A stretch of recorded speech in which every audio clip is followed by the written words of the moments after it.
எப்படியோ எல்லாம் சரியாயிடுச்சு. இதுக்கு மேல மாமா யாருக்குமே பயப்பட வேண்டியதில்லை. எனக்கு அதுவே பெரிய நிம்மதி. அதே மாதிரி நீயும் நிம்மதியா இருக்கா? சித்தப்பா எல்லாம் ஓகே தான். ஆனா அந்த முக்கியமான கண்டிஷனை மறந்துட்டீங்களே. அதான் நீங்க பிரச்சனைய சால்வ் பண்ணிட்டா மாமா இனிமே சீட்டு விளையாட மாட்டேன்னு சத்தியம் பண்றதா சொல்லியிருந்தாங்களே.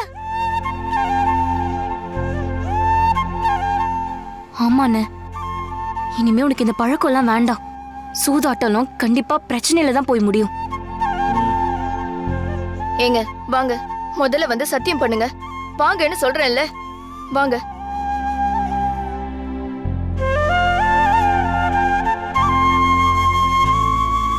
என்ன பவி ஆச்சரியமா இருக்கு? என் அக்காவும் ஜோதியும் நீ சொன்னதுக்கு சப்போர்ட் பண்ணி பேசுறாங்க. எல்லாம் மாமா மேல உள்ள அக்கறையில தான்.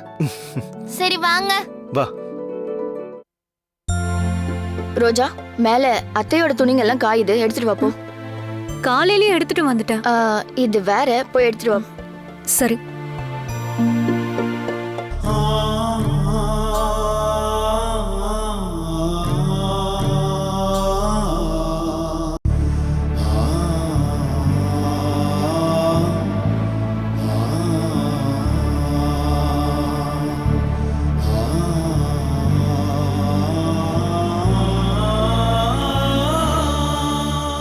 அம்மா, என்னை மன்னிச்சிருங்கம்மா.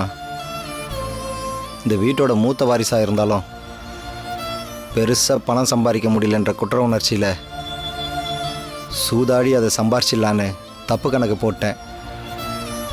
அந்த தப்பு நம்ம வீட்டோட மான மரியாதையை கெடுக்கிற அளவுக்கு வந்து நிற்கும்னு நான் நினச்சி கூட பார்க்கலம்மா. ஒருவேளை நீங்கள் இதெல்லாம் தெரிஞ்சுக்க கூடாதுன்னு தான் அந்த கடவுளே உங்களை சுயநினைவு இல்லாமல் வச்சுருக்காரோன்னு தோணுது.